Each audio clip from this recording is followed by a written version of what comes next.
Excellent. Hello, welcome to our Ex Libris training session. So this is session 6 in our analytics series, and today we'll be focusing on filters and functions. So I'm Rachel Bellavia, and I'm going to be leading our session today. And as usual, I am joined by Kevin Lane Cummings, who today will be assisting with answering your questions in the chat. So a couple of the usual reminders before we begin. We are recording this session, and you can review this recording or recordings of any previous sessions from the series dashboard where you registered for the session today. And closed captions are available for the presentation. You can turn those captions off using the tool in the lower left corner of WebEx. Please note that this is an automated captioning system, so some words may not be perfectly accurately transcribed, especially when we talk about technical things. So this is week 6 of our series. Again, we started out talking about some different areas in analytics, and now these last few weeks, we're digging into tools that can help expand your reports, things that can be used all across analytics. And today, especially so, we're talking about filters and functions. So next week, we'll be covering a little bit more on the Alma side of things. We'll go over analytics objects. And in our last week, we're going to go over useful tips. And in that week, we're going to try to make sure we have some time so that you can bring any questions you have from previous sessions and look at those live as well. So today, and we have a busy session planned. We're going to start by focusing on filters. So we'll talk about how to filter on a specific position in a control field, how to do case-insensitive filtering, column level filters, and filtering on a special character. Somewhere in here, probably a little bit later, we'll end up taking a quick break, and then we'll spend time looking at how functions can help expand our reporting ability.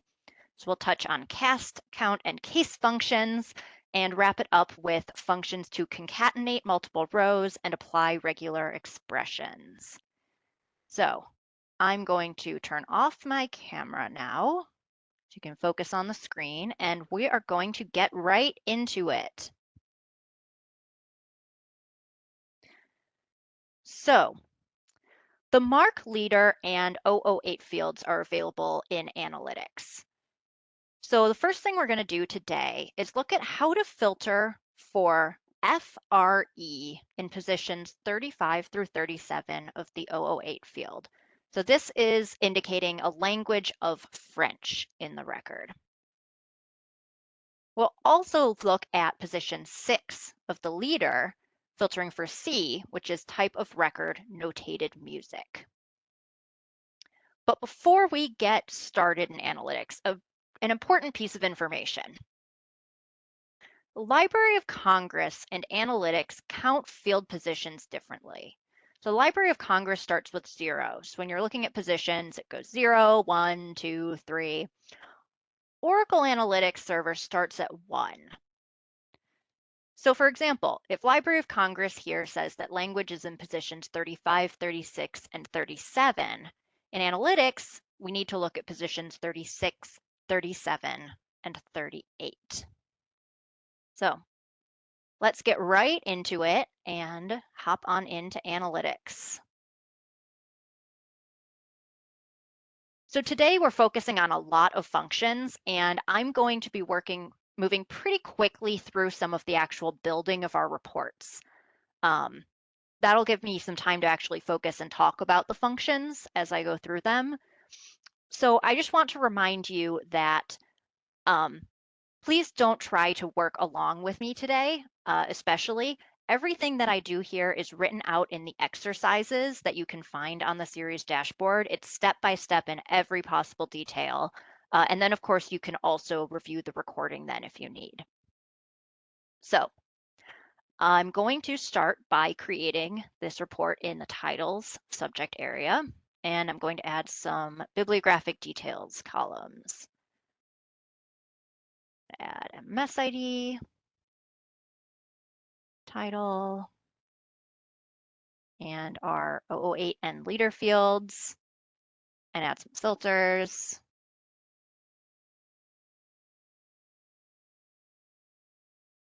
I'm going to add life cycle. Make sure we only have things that are in repository. And I'm doing a title creation date filter.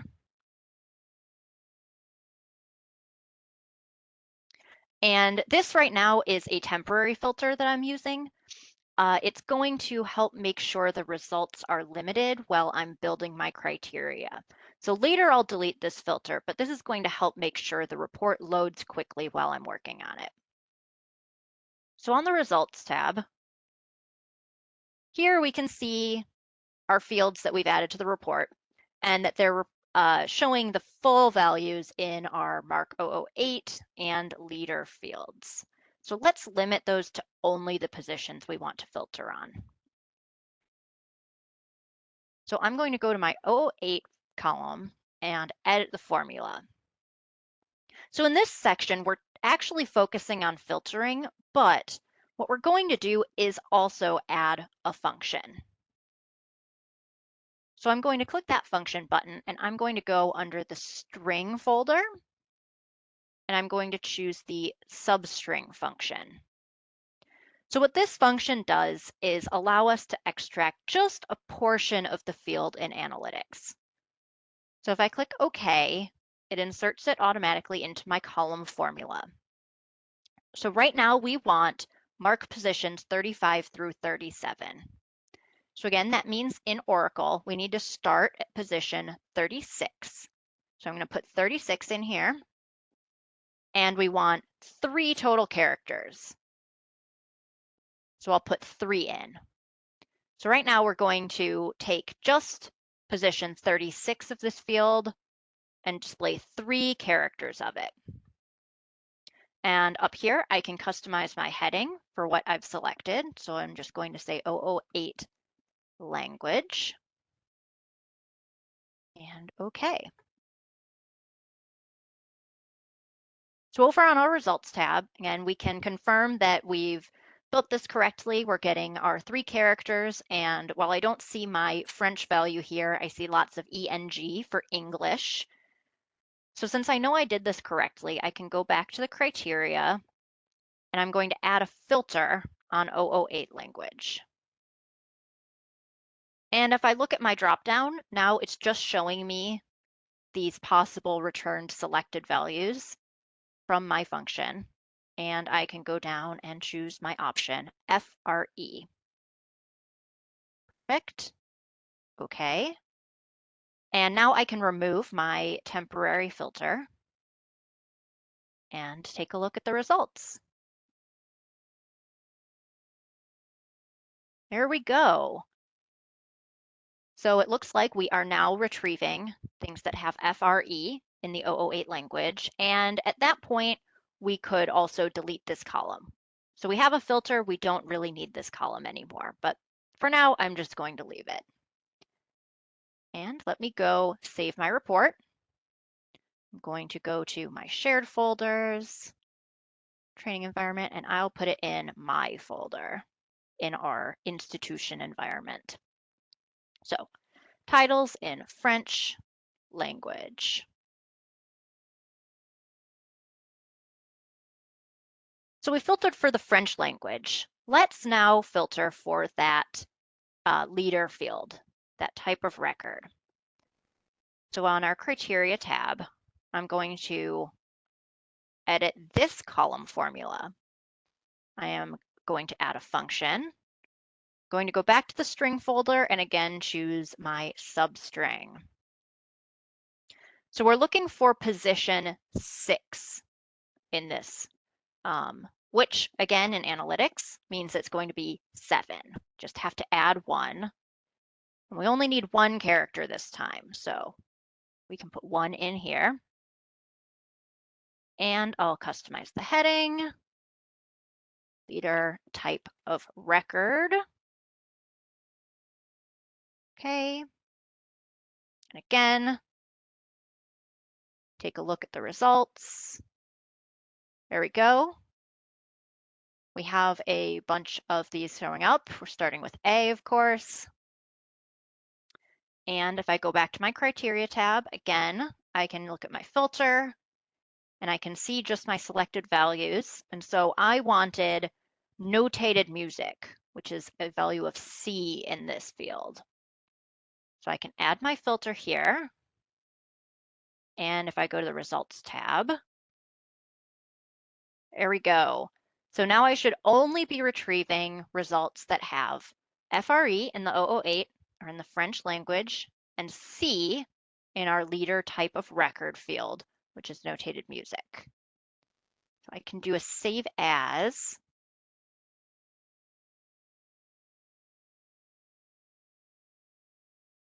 And see, now we have French language that are notated music. And I'm going to just copy one of these record IDs and I'm going to put them in Alma. Let's see. There we go. So we see resource type here, notated music, and our language is in French. Perfect.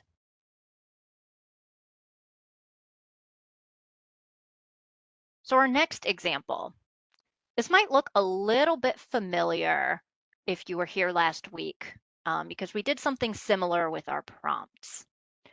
So to find all titles with the word respect in them, we could create two separate filters.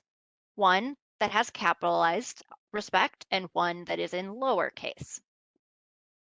But on the other hand, you could also create a filter formula to convert all titles to lowercase, filter for the lowercase value, but still display the titles with the original case. So again, I'm going to hop back over to analytics and I'm going to just reuse the same report for now. And I'm going to delete these field columns. And I'll remove my filters here, leaving just our life cycle one. So again, I'm going to use a function to help create my filter. So I'm going to go to title field and edit the formula and click here to insert a function. One more time in the string folder. And this time we're going to choose the lower function. So this function will change all of my column text to be in lowercase. So I'm going to, again, customize my title here, lowercase title.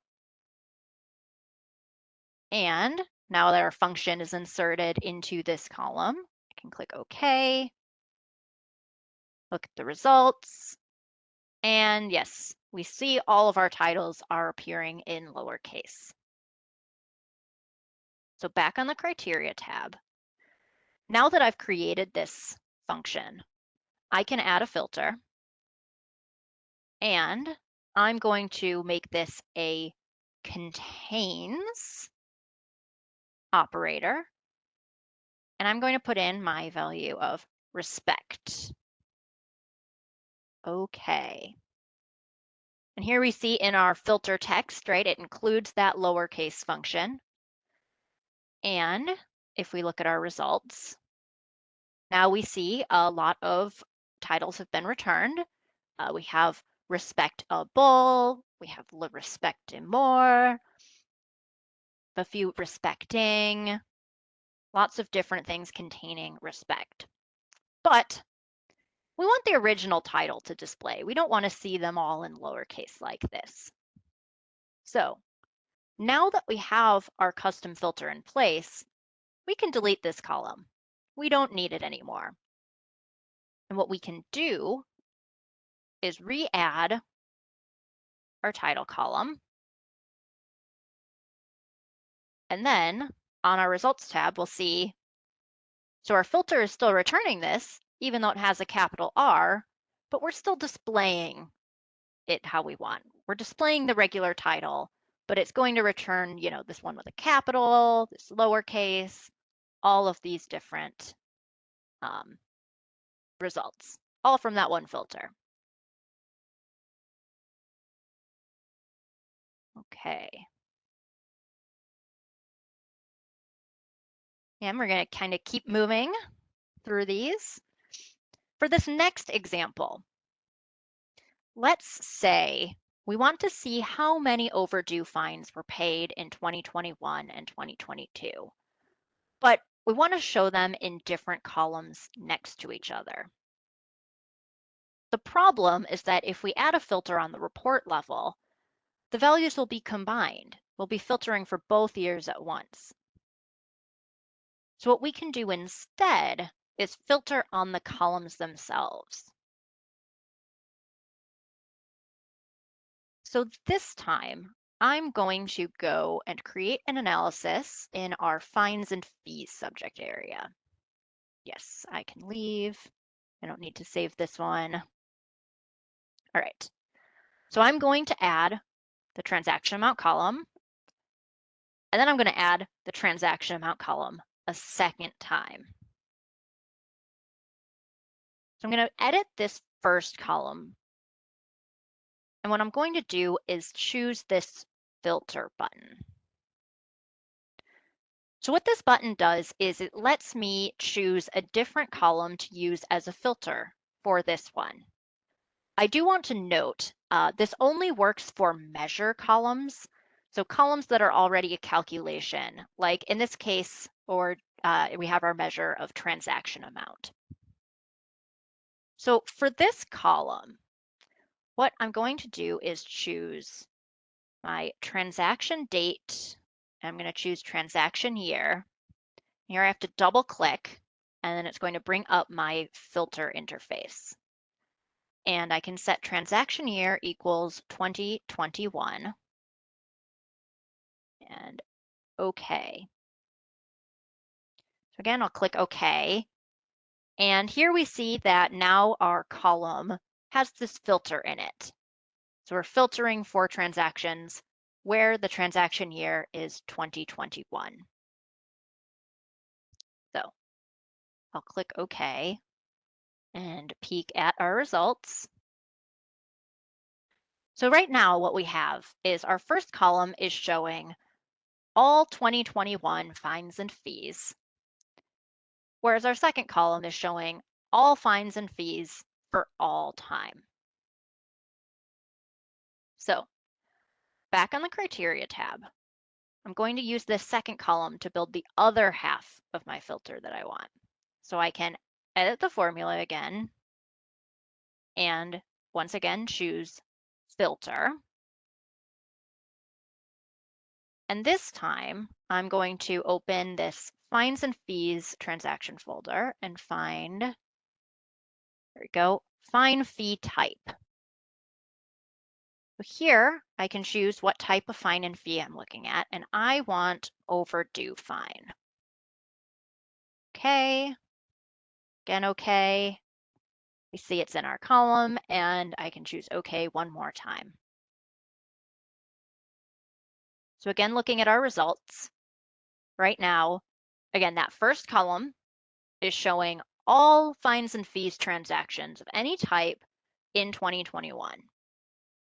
Our second column is now just showing all fines and fee transactions where the fine was an overdue fine. So if we want to report on overdue fines collected in 2021 and 2022, we need to combine these two filters into a single column. So looking at the criteria, I'm going to take this second column and edit it again. And what I want to do is take just this second part of our filter here after using. So I'm going to start at this first parenthesis and go here, right in between them. There we go. And I can copy it. So now that I've copied that, I can click cancel. And I can go back to my first column. And again, I'm going to edit it. And I want to combine these together. So what I'm going to do is I'm going to add in after this first filter an and. And now I can paste in what I just copied. Paste.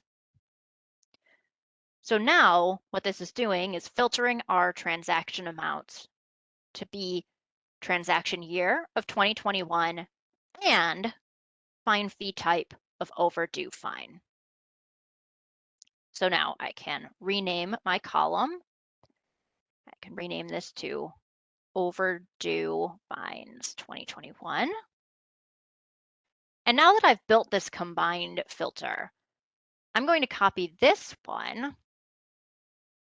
Okay. And I can insert it into my second column. So here we go. I can paste that in. And again, this is just pasting that combined filter formula. And here I can change 2021 to 2022.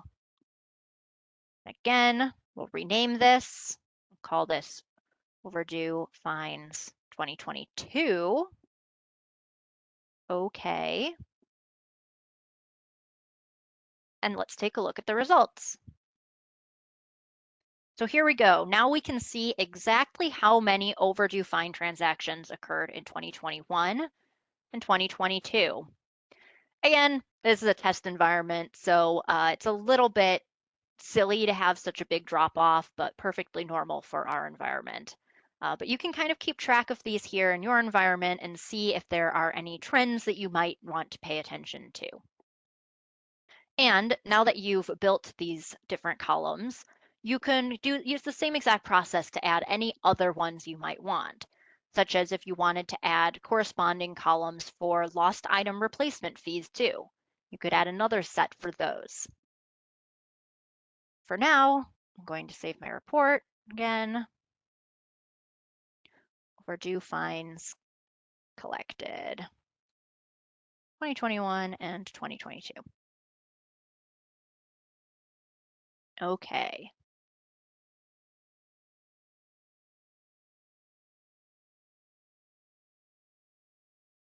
Oop, I think I clicked OK twice.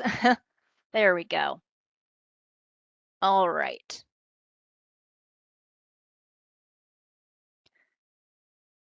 So for our last filter function, we want to talk about special characters.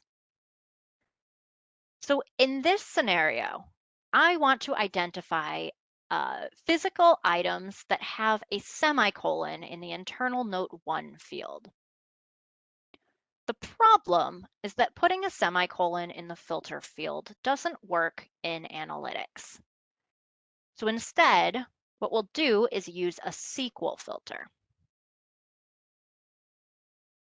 This time, I'm going to create a new report in physical items. Here we go. And I want title, barcode, and internal note 1. Go. So when I've been adding filters that I don't need in the report, I've mostly been going down here. Another thing you can always do is if I want to add a life cycle filter here, so I want to make sure that it's only my items in repository, I can just add the life cycle field and I can filter it to active. Okay. And then just delete this column. So that basically gets us to the same place as adding it from down here. It's just another way to get there. Sometimes it's convenient if you've already been adding a lot of fields from a certain folder and you're right there, you can add it, filter, delete. It's all the same in analytics. It all gets to the same place. So I also want to add a filter on my internal note 1. And I want to filter this to is not null. So I want to make sure that I only retrieve items right now that have something in the internal note. So let's look at the results. So here we see that we use the internal note 1 field to indicate gifts, if an item is a gift. And we see sometimes we use gift semicolon, but there are Other cases where we use colon, other places are a semicolon. So we want to make sure that these semicolons are changed to a colon so that these match together. So let's use a filter to see all of the times that we used that semicolon. Back on my criteria tab, I'm going to go to the internal note 1 filter. And I'm going to edit the filter from that pencil icon. I can change this to contains any. And here I'm going to try and type in my semicolon. And you see if I click out of the box, it disappears. And if I put it here and click OK, I get an error. Requires at least one value. So since this won't work, what we can do instead is add a placeholder here. So I'm going to just put an A, and then I can choose Convert this filter to SQL. And if I click OK, now Analytics has done the work of turning this filter into a SQL query for me. So it's written this all out, given me that syntax. And now here's my placeholder A. I can delete that and put in my semicolon. And if I click OK, now I have my filter. And if we check out the results, there we go. So here we have all of our items that have the semicolon in that internal note 1 field. And now we can go to Alma and make sure they get corrected.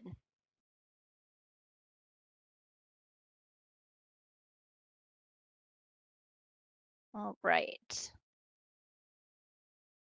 Again, we're moving right along, so I want to get into our functions section before we take a break.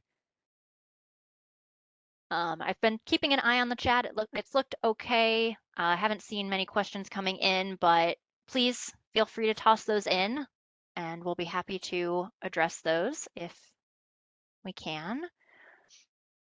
So while we've been building our filters, right, we used a couple of functions. In this first one, right, we used a substring function. In our second one, we used a lowercase function. But there are lots and lots of other functions that are very useful in analytics. So to get into those a bit more, for example, some fields in analytics show a specific timestamp, but you might only want the date. So in this case, we can use a cast function. Pulling analytics up. Now is a good time. I've been working a little bit. I know I ran my search earlier, but I want to keep my session alive. So I'm going to just make sure I go to the home page, refresh Alma, and keep analytics from timing out. And I can go here and I'm going to create an analysis. And we're going to use the funds expenditure subject area.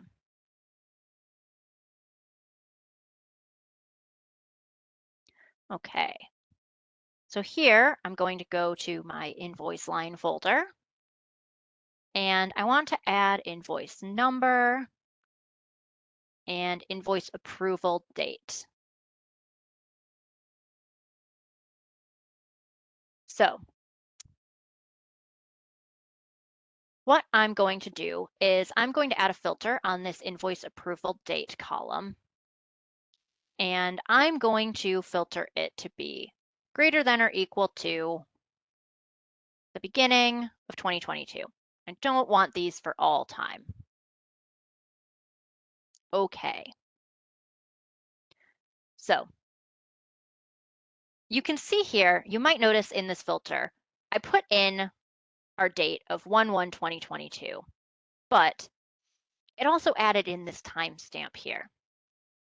So this is a little hint at what we're going to see when we go over to the results. Right? There we go. We have this full timestamp on when exactly the invoice was approved. So let's say I don't really care what time they were approved. I just care about the date. I don't really want this time. So what I'm going to do is I'm going to edit the formula for the invoice approval date column. Again, I'm going to choose a function. This time, I'm going to go to the conversion folder, and I'm going to choose the cast function. So what this function does is change the data type of the field to a different one. So if I click OK, it inserts it into my column formula, and it's casting this as, and I can choose my type. So here what I want to do is cast this as a date. I want this to be a date instead. I'm going to click my custom headings here because I don't want this formula to show. I just want it to stay the same column heading. And OK. And real quick before I go to the results, I just want to open up that filter menu here again. And here we see I have my calendar picker appearing. So again, that's just a little sneak peek at at the change we made. So I'm going to click cancel and again go to the results. And there we go. You can see invoice approval date now, all just showing as a date, and we don't have that timestamp.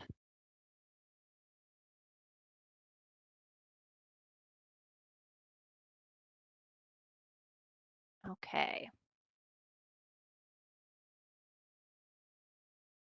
So one of the more useful types of functions in analytics is count functions. So let's look at one example. Let's say we want to display numbers next to the rows of our analysis, like this. We can use an rCount function for this. And what about if we want to see the total number of rows at the top of the report? That's something we can use rCount for too. This is really useful. So pull up our analytics again.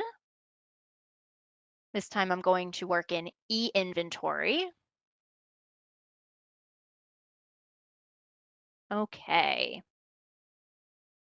So I'm going to create an analysis to retrieve all portfolios that have been activated in the past 7 days. Let's go. Title.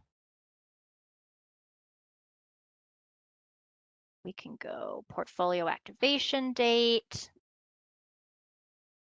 And down here, electronic collection. I'm going to widen this a little. And public name. Okay. And in my filter, I can add, I'm going to use the built-in portfolio activation date filter. And I'm going to choose last 7 days. So this could be portfolios that were activated from the community zone, things that my colleagues activated. Just want to keep an eye on things that have been activated into Alma in the last 7 days. So here we have a list of those portfolios. But let's say I want to have the row number in front of each row here. Back on our criteria tab, I'm going to add any column to the report.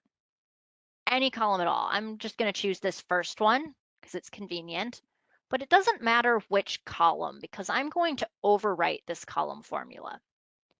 I'm going to go edit the formula and I'm going to type in rCount1. So what this is going to do is add a running count to the report. It counts the number of rows encountered so far in the report. So in this case, right, our 1 is essentially a placeholder because we want to make sure each row gets counted.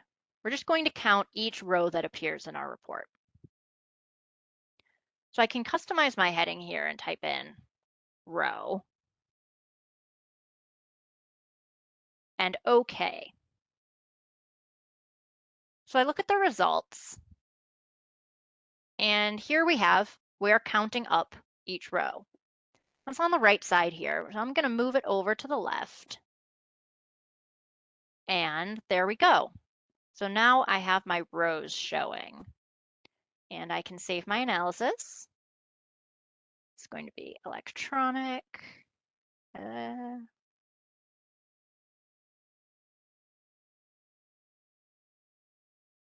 we go. Electronic portfolios activated in last 7 days. Okay. So I have my row count here. And if I scroll to the bottom, I can see, okay, we have 511 activated. But I don't want to have to do that every single time I look at this report.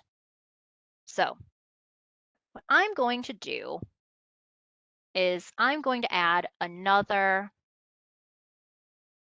column here. Again, this can be any column. This time I'll just choose availability. Doesn't really matter. I'm going to edit it. And again, I'm going to just completely overwrite it. So I'm going to use my same rcount function, but this time I'm going to put it in a max function. So I'm going to do max rcount 1. And I can click OK. Now here on the criteria tab, I'm going to take this column and I'm going to move it all the way to the left.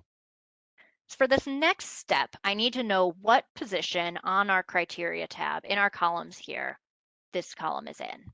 So if I move it to the left like this, that makes it really easy. It's the first column. Okay, let's look at our results. All right. So this is showing over here on the right for now, and each row is showing 511. So that's our max from our row count that we have. So we don't really want this showing on every row. We just want it at the top. So what I'm going to do is I'm going to add a new view. So that's this icon here to add a new view to my analysis. And I can choose other views, narrative. And it added it to my report here at the bottom. So I can click and drag this to the top, but 500 rows is going to take a little bit of time. So I can just delete it here, this X, and scroll back up to the top. My view is still here as an option over on the lower left. And so then here I can click it and put it right up under the title. So now that I have my narrative view, I'm going to edit this. Again, it's that little pencil icon. I'm going to put in some text. Total number of rows. And I'm going to put an @ symbol. And this is where I want to refer to where I put that column in the criteria. So it's the first column, 1. And here we see in our preview, my @1 is showing that column value, 511. But of course, it's showing it over and over and over again because it appears in a number of different rows. So instead, we can go rows to display and just choose 1. Just want this to display once. And here in our preview, we see total number of rows, 511. Perfect. I can click Done. And now it's displaying in our narrative here. So since we have this at the top of the report, we don't need this to show anymore in our output. So I can go back to the criteria tab one more time, and I can go to this column and go to column properties. And I can go to column format, and I'm going to choose hide. So this isn't deleting this column from my report. It's just going to hide it.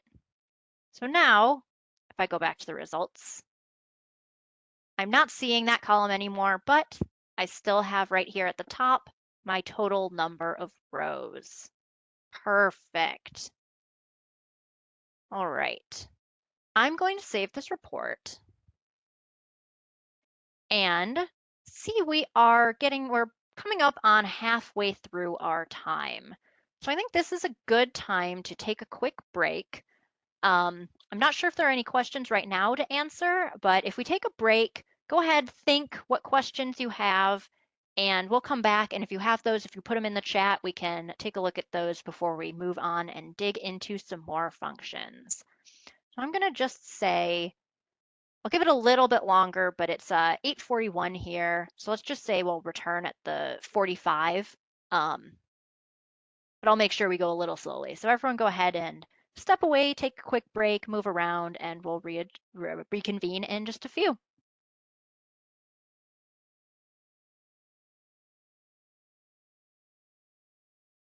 See, there we go. I see one question came in that I think it's just always helpful to share audibly because I know recordings are something that everyone cares about. The question was, may I know if the recordings and exercises would be kept on the registration page permanently or be removed after a period of time?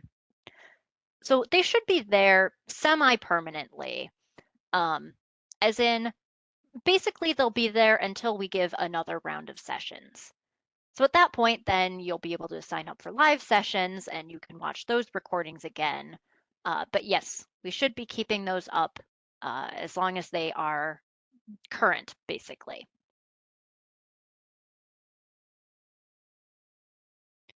Okay.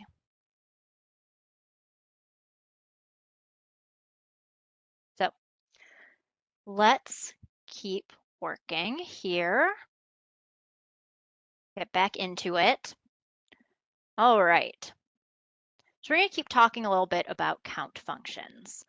So count functions can be really, really helpful when you need to count something that isn't already a measure in analytics. And something that can take this even one step further is doing what's called a count by. So in this example, let's say we want to identify bib records that have items that are held by multiple libraries. We could make a count of the number of libraries, but this doesn't work if we want to display the item or library information in the report. So instead, we can use a count by in our analysis. So here in analytics, I'm going to create a physical items report.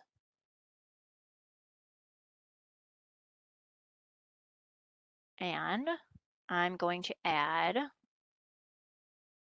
some bibliographic fields. I can add MMS ID, title, and I'm going to add the location library code. And again, add in some filters. I want to make sure we're only looking at items that are in our repository. We don't want any deleted items. The life cycle is equal to active. Okay. And I'm going to add another of those temporary filters. I'm going to add bibliographic details, creation date, and I want only records created in the past year and a couple months. So again, this is one of those filters that's just keeping this limited while I'm building the criteria.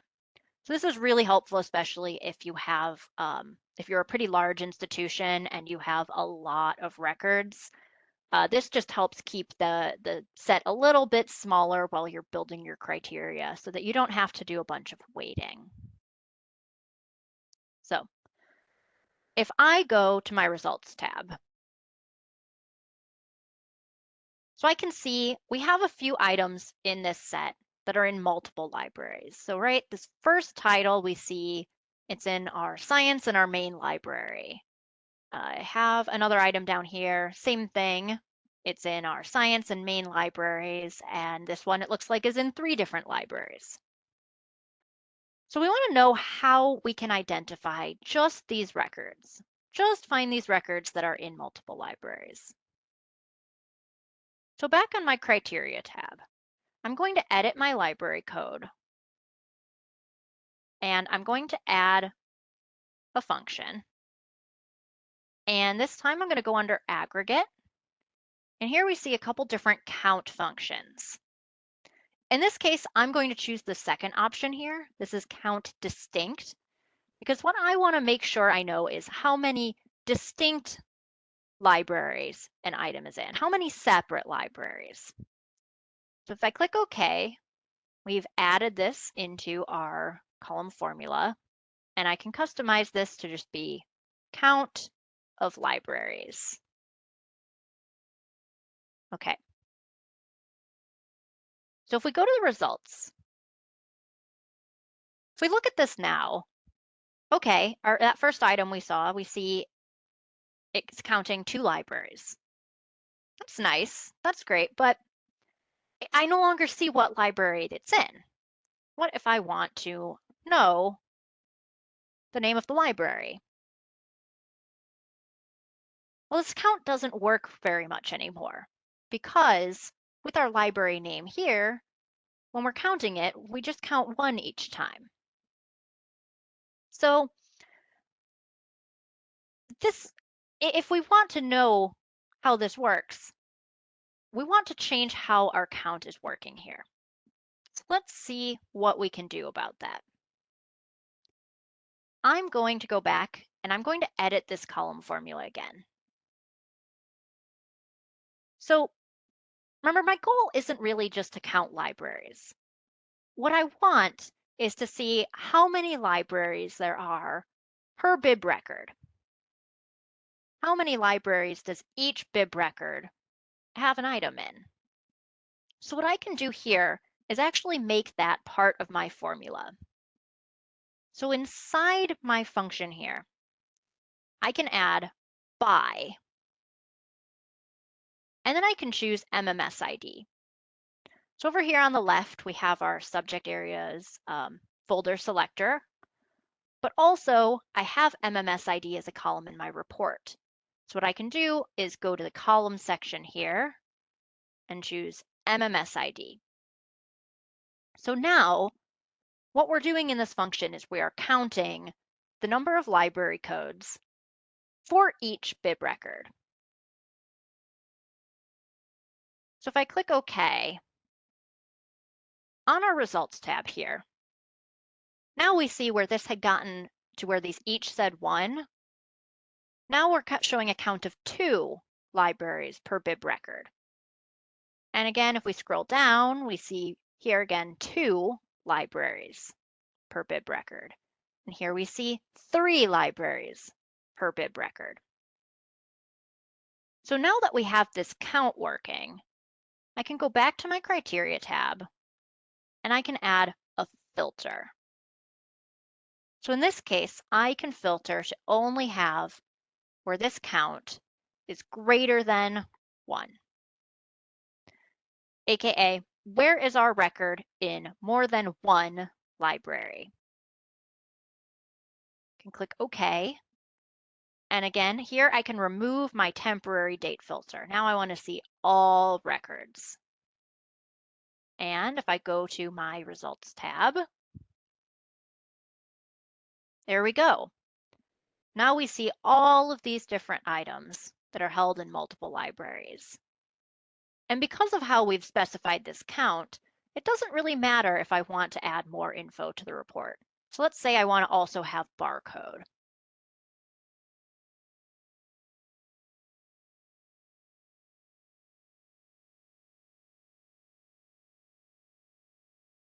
There we go. That's right, I have my barcode now, and I've even gotten more rows stuck in here, but we're still returning that exact count that we wanted, and we're still just returning these items. And again, if I want to copy this MMS ID, I can search it in Alma and confirm. Yes, here we go. This item is in fact in 2 different libraries, and it looks like we in fact have 10 items here. So this is really helpful if you want to assess, where things are duplicated across your collection, see where they're in multiple libraries.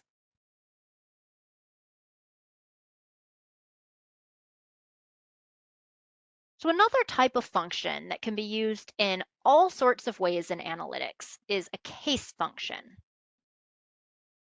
So case functions replace text in a report with other text. And that new text can then be grouped and totaled together for display or even filtered. So we'll look at a couple examples today.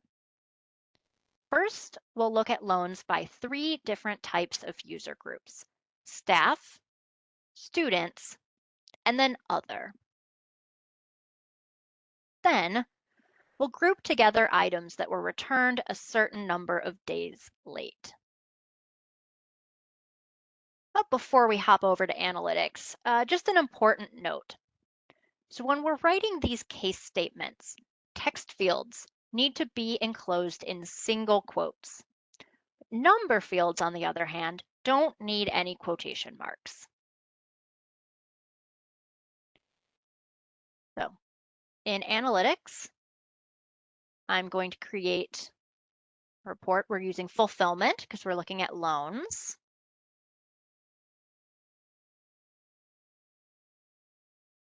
All right.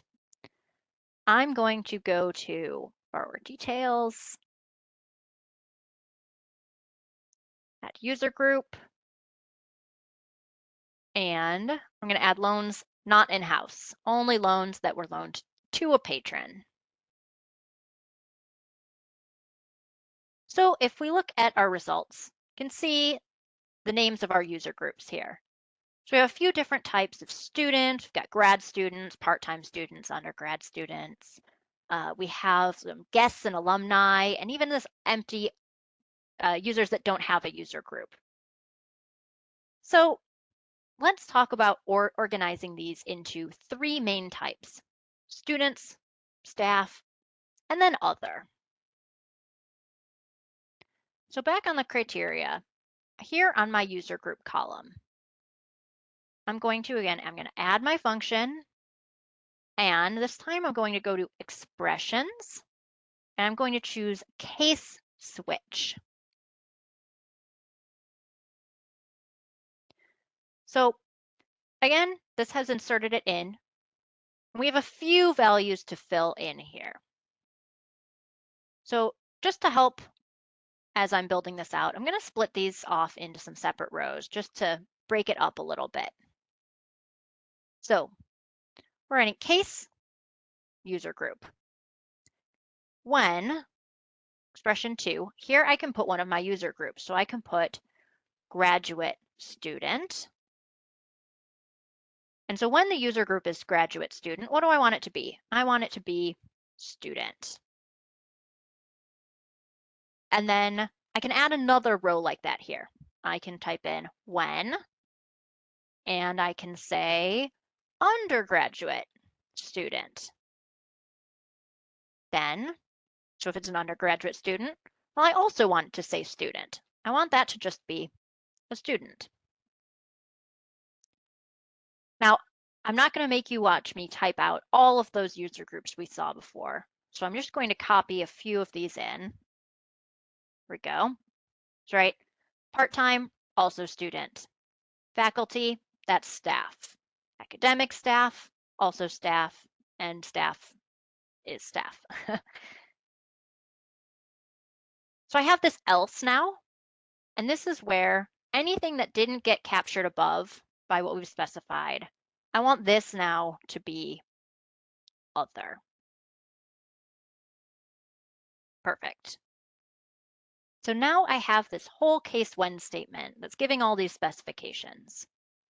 And click OK and go to our results tab. And we see that all of these have been condensed down into our three user groups: other, staff, and student. Awesome. Now, okay, this column heading looks a little bit ridiculous with showing the entire case when statement. So I'm going to go back and I'm going to quickly go to column properties, and I'm going to customize my headings and make this user group type. Okay. There we go. Looks just a bit better. I can save this as loans per user group type. Okay. So now there's another way that we can do this. So this time we wrote out that whole statement ourselves. Analytics includes a tool that can also help us do this. So what I'm going to do is I'm going to add another user group column here. I'm going to add a second one. And again, I'm going to edit the formula. But this time I'm going to go to the Bins tab. So here on this Bins tab, I'm going to choose Add Bin. And it's going to open our filter menu. And so here, I can choose filter values for user group. So I can choose graduate student, part-time, and undergraduate student. And I can click OK. And I can choose a bin name. So this is where I can put student. Okay. So I'm going to choose Add Bin a second time. And this time in my filter menu, I'm going to choose academic staff, faculty, and staff. Okay. And again, I get to name my bin, and this time it's going to be staff. So now that I have my student and staff bins, I can check this box to create a bin for all other values. This is where I can type in other. So anything that's left is going to be binned together in this group, other. Okay. And I can click OK. And quickly, I'm going to show if I edit the formula again. Here we see it's grayed out right now, but what those bins did is write a case 1 statement for us.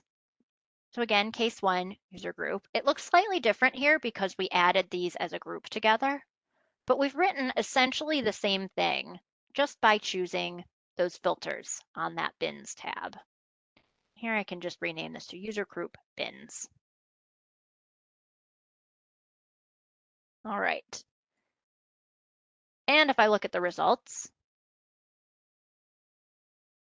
here we can see, right, it's the same exact groupings. Just a different way of doing it, and might be a little simpler. If you don't want to write out that case 1 statement yourself, you can use those bins to help you group things together like this. So let's do this same thing, but with numbers. I'm going to create another fulfillment report. And I want to show how late items were returned. Let's add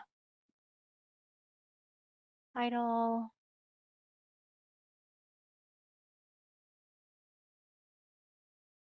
I can add my barcode. I can add, search this time, user primary identifier and loan return due days. There we go. And I'm going to add, nope, sorry, not filter there. I want to filter on our return date. I'm going to go to my return date. There we go. And I want to make sure it's only things that were returned, again, after the beginning of 2022. Anything that was returned longer ago than that, we're not going to care about right now. So here we go. If I look at my results, we have a number of things here that are negative, right? A bunch of negative or even some zeros. So these are things that were returned before their due date. So they weren't overdue. Let's add a filter to make sure that only loans that were returned late after the due date are shown. I can add a filter for return due days, and I want it to be greater than or equal to 1. So only things returned after the due date. And then I can edit my column formula. I can edit my heading, and I'm going to change this accordingly. Days late. Okay. So if we look at the results, you can notice that some things were returned only a couple days late, 5, and some things were hundreds of days late. So let's divide these into 3 main groups. I'm going to go and edit my formula here. And I'm going to write out my groupings. So what I'm going to do first is I'm going to be using this column formula a lot. I'm just going to copy it so I have it handy, because then I can write out my function here, right? Case when, so when the loan return due days is greater than 0 and, here we go, return due days less than or equal to 7. So if it was returned between 0 and 7 days late, then 1 to 7. So here you'll note for our return due days values, these are numbers. So I didn't put them in quotation marks. But what we're outputting here is going to be just the text 1 through 7. So that did need to be in quotes. I can do the same thing again. I do when our return due days greater than or equal to 8 and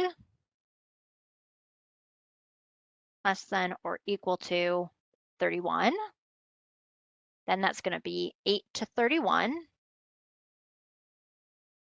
So I have a couple groupings here, days 1 to 7, days 8 to 31. I can just add else, and then I can say 32 plus. Everything that was more than 31 days, 32 and more days.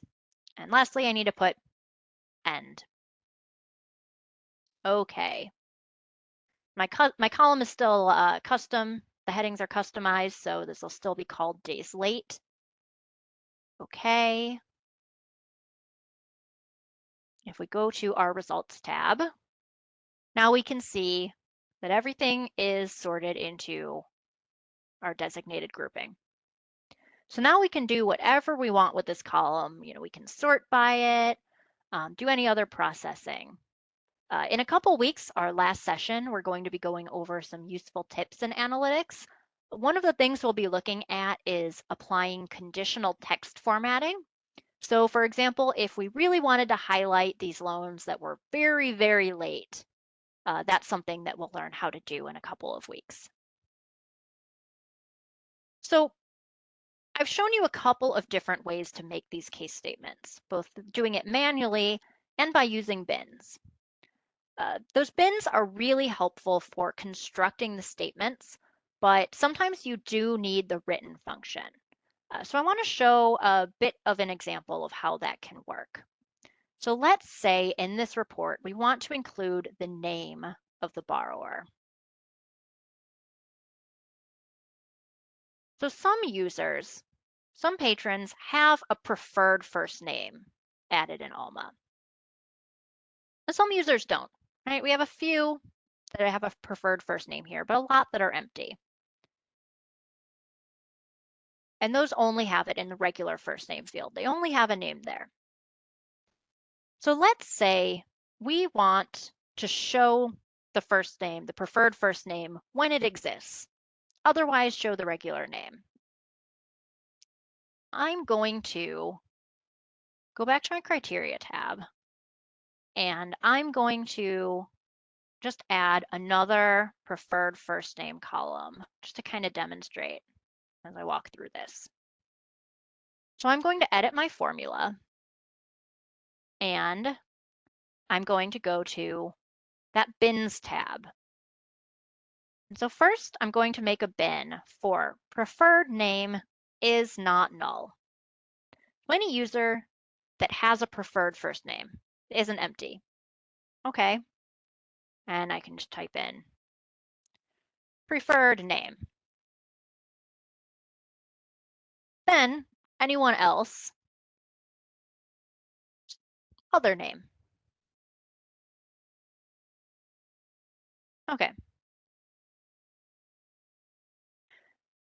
So if we look at our results, right now, with our bins, we're literally just writing out the text, preferred name or other name.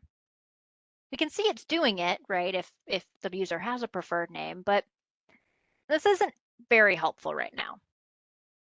So let's go back and edit our statement. So I'm going to go back and edit this column I added. And here we see that the column formula is grayed out. And it might be a little hard to read, but down here at the bottom is some text that says, select the Bins tab to edit the definition of this column. If you wish to edit the formula directly, choose Clear All from the Bins tab. So I'm going to go to my Bins tab, and I'm going to do that. I'm going to choose Clear All. And it asks me, do I want to retain my case statement in the column formula? So the answer is yes. I want to keep that here. So now I can see, here's this whole case statement, and those bins helped write it for me. They gave me this whole structure here. But where they put in preferred name in single quotes, I'm going to remove that. And what I can do is add in the column. So I'll do that from down here, and I can add in preferred first name. And here we see that's inserted the actual column here. I can do the same thing with other name. And again, column, first name.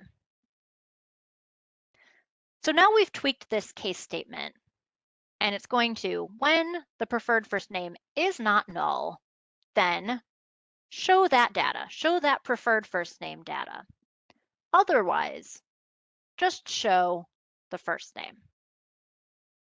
So now I'm going to customize this and just call it borrower name. Okay. And look at our results. There we go. So here we see user Sue has the preferred first name, and there it is. Jeff shows Jeff, but Marilyn doesn't have a preferred first name, so we're showing Marilyn. Awesome. Okay. Just a couple more functions to look at. So this next one helps when fields are split into multiple rows. So like here with multiple barcodes.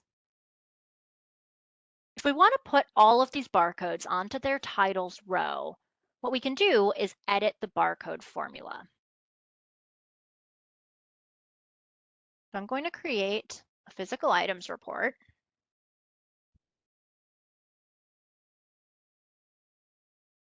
Go.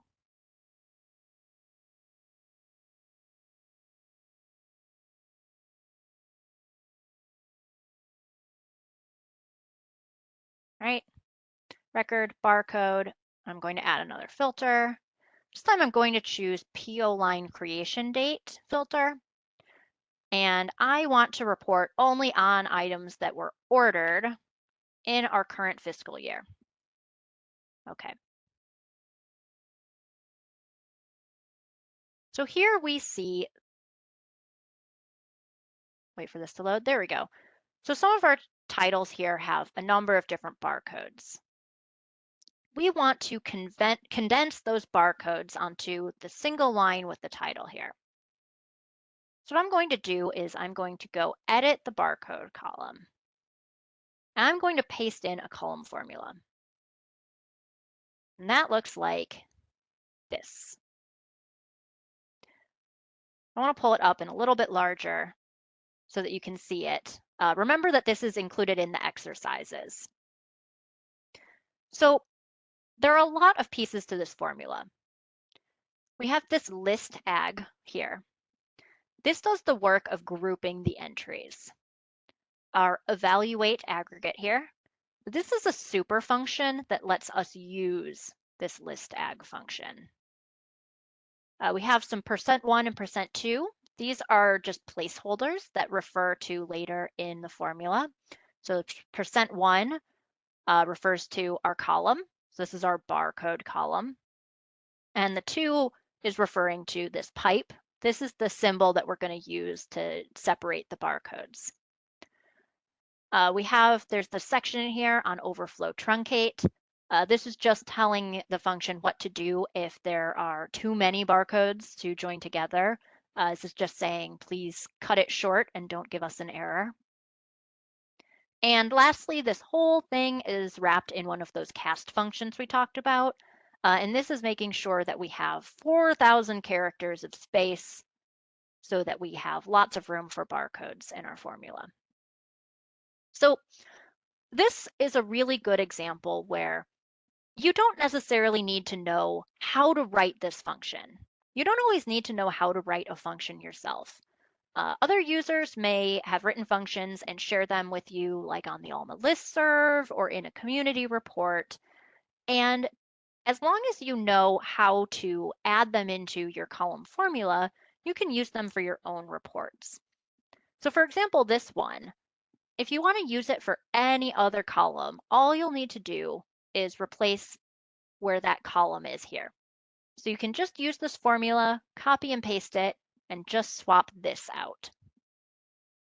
So here back in our report, I'm going to add my custom heading real quick. I'm going to go barcodes, okay.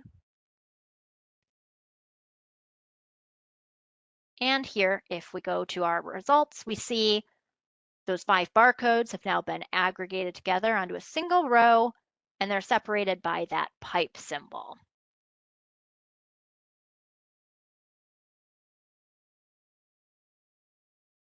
All right. One more function. This last one is a little bit of a bonus, and it's especially for those of you who know what regular expressions are, who know how to work with regular expressions. Let's say you want to report on item publication dates, but the field includes brackets, symbols like the copyright symbol, some periods. This keeps them from grouping together nicely. Earlier, we used a substring function to extract just the snippet of a field we needed. Regular expressions can do something similar, but a bit more dynamically. So here we can use a regular expression to retrieve just the date from this column. I'm going to go and create another physical items report. And I want to show, here's my publication date. And I want the number of items in the repository. Right, going to go ahead and again, I'm going to add my life cycle filter. Make sure we're only talking about items that aren't deleted, haven't been withdrawn. Okay. And I'm going to add another temporary filter. I'm going to do bibliographic creation date. There we go. And same thing, greater than. So anything created on or after the beginning of 2022. Okay. So here, if we look at the results, see all of these different values. This is keeping them from grouping together, right? Here we have 2002 in 2 separate rows because it has a hyphen and it has a period. That isn't helping us to count exactly how many items were published in each year. So I can edit my publication date column.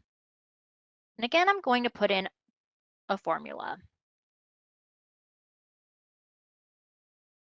And let me make that a little larger. There we go. So here's what this code does. This regex substring, this is what applies our regular expression. And similar to the one before, we have this evaluate. This is a super function that lets us use the regular expression. We have some more placeholders here. So our first one, our %1, this refers to the column. So in this case, our publication date. And this %2 refers to our regular expression. So that's this section here. There are a few more. There's 3 through 6 that refers to these values down here. These are some required settings for the function. The key ones here are the column and then our regular expression. So I'm going to customize my heading to make sure it's still just reads publication date. And I can click OK. And there we go. Now we see my publication date is just showing the year. Just these 4 digits, and everything is totaling together nicely. So regular expressions are a really helpful tool for data analysis. So I wanted to make sure that you saw how they can be applied in analytics. If you need help with regular expressions, I did want to show a tool that I find helpful. So this website is regexer, regularexpressions.com. I can toss it in the chat real quick. This resource just includes some helpful tools that can help when you're writing those regular expressions. So for example, I wanted to show our regular expression in that example we just had.